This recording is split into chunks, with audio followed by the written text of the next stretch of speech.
السلام علیکم ناظرین، جیسا کہ آپ نے پچھلی قسط میں دیکھا کہ عثمان بالا کے پاس پہنچ جاتا ہے۔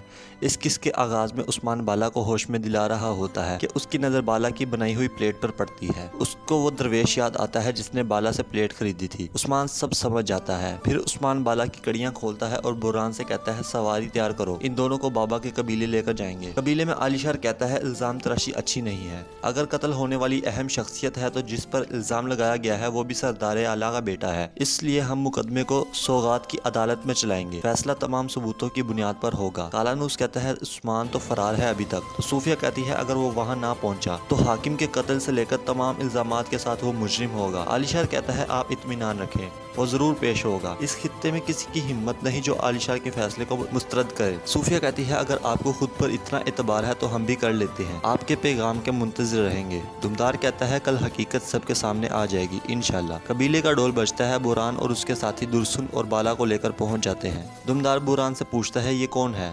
وہ کہتا ہے یہ عطا بالی کی بیٹی بالا ہے۔ گندوز پوچھتا ہے بازار سے اغوا ہونے والی لڑکی؟ بوران کہتا ہے جی، عثمان صاحب نے اسے اپنے بابا کے خیمے میں رکھنے کا حکم دیا ہے۔ دمدار کہتا ہے کہ زہرا خاتون کو بتاؤ کہ اس کی دیکھ بھال کرے، عطا بالی کی بیٹی ہماری بیٹی ہے۔ عثمان عطا بالی کے پاس پہنچ جاتا ہے اور پوچھتا ہے آپ یہاں کیا کر رہے ہیں؟ قبیلے میں عثمان کے سپاہیوں کو عثمان کے آنے تک قید میں ڈالنے کا حکم دے دیا جاتا ہے۔ عطا بالی کہتا ہے بیٹا اب بتاؤ مجھے اپنا غم۔ عثمان کہتا ہے وہ آپ سے خزانہ چاہتے ہیں ورنہ آپ کی بیٹی بالا مر سکتی ہے۔ عطا بالی کہتا ہے شیطان ابھی بھی سمجھتا ہے کہ انسان کو موت زہر سے آتی ہے۔ شیطان کو اس کا غرور کہاں سے کہاں لے گیا، اس نے اللہ کا حکم ماننے سے بھی انکار کر دیا۔ اگر اللہ کا حکم نہ ہو تو زہر بھی کچھ نہیں کر سکتا، اگر اللہ نے چاہا تو وہ ضرور صحت یاب ہوگی، ورنہ وہ آخرت میں بخشش کے لیے حقدار ہوگی۔ عثمان کہتا ہے تو ہم کیا کریں گے ابھی؟ جب آپ صوفیہ یعنی اس کی بیٹی کو اغوا کریں گے تو کیا کریں گے؟ میں آپ کے قبیلے میں مہمان جا رہا ہوں، آپ اس کے لیے اگر دریاغ لا سکتے ہیں تو بہتر، ورنہ خود کو پریشان نہ کریں۔ یعنی اس قرآن پاک سے دیکھ کر ان دونوں کو بتاتا ہے کہ اس میں 82 مرتبہ لکھا ہے کہ مسلمان آپس میں بھائی بھائی ہیں۔ صوفیہ کہتی ہے یہ بھائی بھائی ہی ہمارے نئے فتنے کی ابتدا کریں گے۔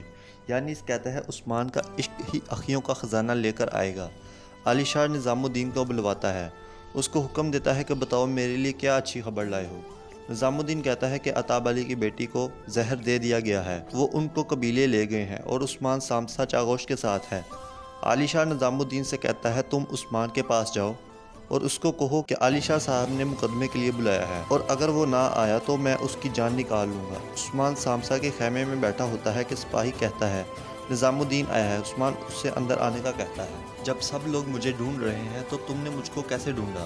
تو نظام الدین کہتا ہے مجھے سب پتہ ہوتا ہے، بس اپنی آنکھیں اور کان کھلے رکھنے چاہیے۔ عثمان کہتا ہے زیادہ تیز روشنی میں آنکھ کھلی رکھنے سے انسان اندھا ہو جاتا ہے۔ نظام الدین کہتا ہے علی شاہ صاحب چاہتے ہیں کہ آپ مقدمے کی سماعت میں آئیں اور اپنا دفاع کریں تاکہ اصل قاتلوں کو بے نقاب کیا جائے۔ تو عثمان کہتا ہے علی شاہ صاحب سے کہنا کل ہر چیز بے نقاب ہو جائے گی۔ گندوز کی بیوی کہتی ہے بالا کو زہر دیا گیا ہے، اگر دوا نہ ملی تو اس کا بچنا مشکل ہے۔ اتنے میں ایک سپاہی آ کر کہتا ہے کہ باہر عطا بالی صاحب آئے ہیں۔ وہ خوش آمدید کہتے ہیں۔ عطا بالی اجازت لے کر اندر چلا جاتا ہے بالا کے پاس۔ زہرا خاتون کہتی ہے عثمان نے ہمارے قوانین توڑے، اس نے آپ کی نہیں سنی، اس نے آپ کے خیمے، آپ کے بیٹے اور آپ کے رتبے کو بھی دھمکایا اور اب آپ کی بیٹی آئی گل کو بھی۔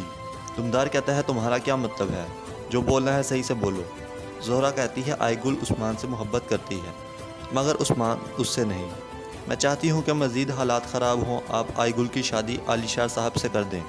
ایک سپاہی آتا ہے اور کہتا ہے جناب قبیلے میں عطا بالی صاحب آئے ہیں۔ دمدار کہتا ہے اس پر خاص نظر رکھو، مجھے ان کے ہر قدم کی خبر چاہیے۔ دمدار کہتا ہے عطا بالی کا مطلب ہے مصیبت کا آنا، وہ منگولوں کے غصے اور سلجوقوں کے منصوبے کو لائے ہیں جو اچھی خبر نہیں ہے۔ مجھے شبہ ہے کہ عثمان اور عطا بالی کا گٹھ جوڑ ہے۔ گندوز اپنی خاتون سے کہتا ہے عثمان کا ابھی تک غائب رہنا خطرناک ہے مگر میں پھر بھی اپنے بھائی کو اکیلا نہیں چھوڑوں گا، اگر مقدمہ اس کے خلاف گیا تو میں اس کو خود اغوا کر لوں گا۔ عثمان خیمے سے باہر آتا ہے جبکہ سب سپاہی جنگ پر جانے سے پہلے اپنے گھر والوں سے مل رہے ہوتے ہیں۔ عثمان گھوڑے پر بیٹھ کر اپنے پہلو سے تلوار نکالتا ہے اور لہراتے ہوئے کہتا ہے یہ تلوار میرے بھائی عباس کی تلوار ہے، اگر میں اس کو اپنے دشمن کے سینے میں نہ اتار سکا تو تم لوگ اس کو میرے سینے میں اتار دینا۔ آج شہادت کا دن ہے۔ پھر وہ اللہ اکبر کا نعرہ لگاتے ہوئے سب نکل جاتے ہیں۔ صوفیہ کالانوس اور ساتھیوں کے ساتھ جا رہے ہوتے ہیں کہ عثمان سامنے آ جاتا ہے۔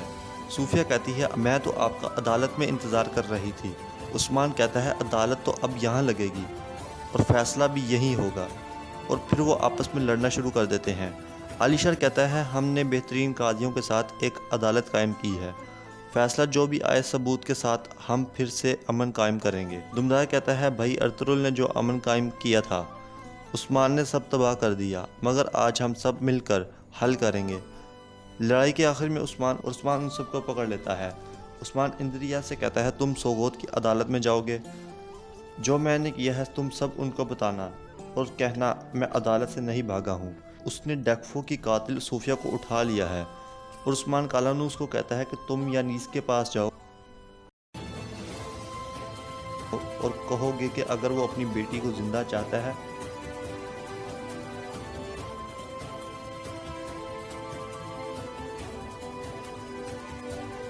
تو بالا کی زندگی دے مجھے،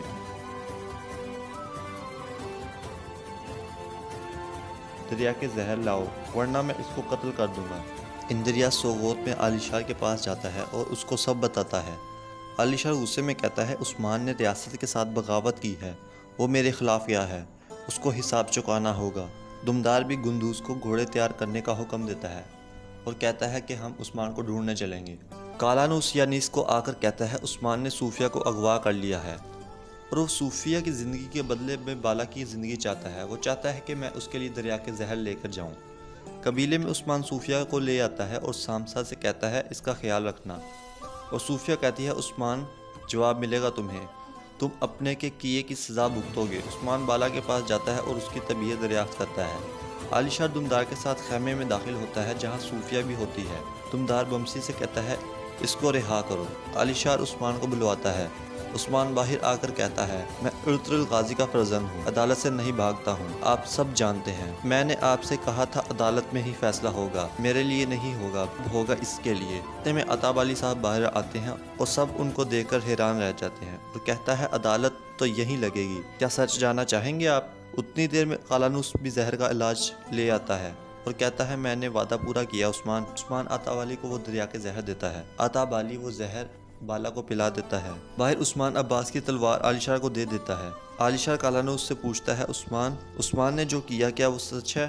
بازار پر جو حملہ کیا وہ تم لوگوں نے کیا؟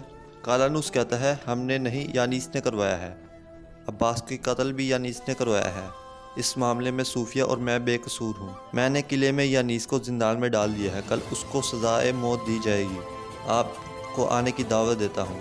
کالانوس کہتا ہے صوفیہ کو آزاد کرو ورنہ جنگ کے لیے تیار رہو عثمان کہتا ہے بالکل نہیں۔ دمدار کہتا ہے عباس اور بازار پر حملہ کرنے والوں کا پتہ چل چکا ہے، اب اور کیا چاہیے تمہیں عثمان کہتا ہے عدل و انصاف۔ اس طرح کس کا اختتام ہو جاتا ہے۔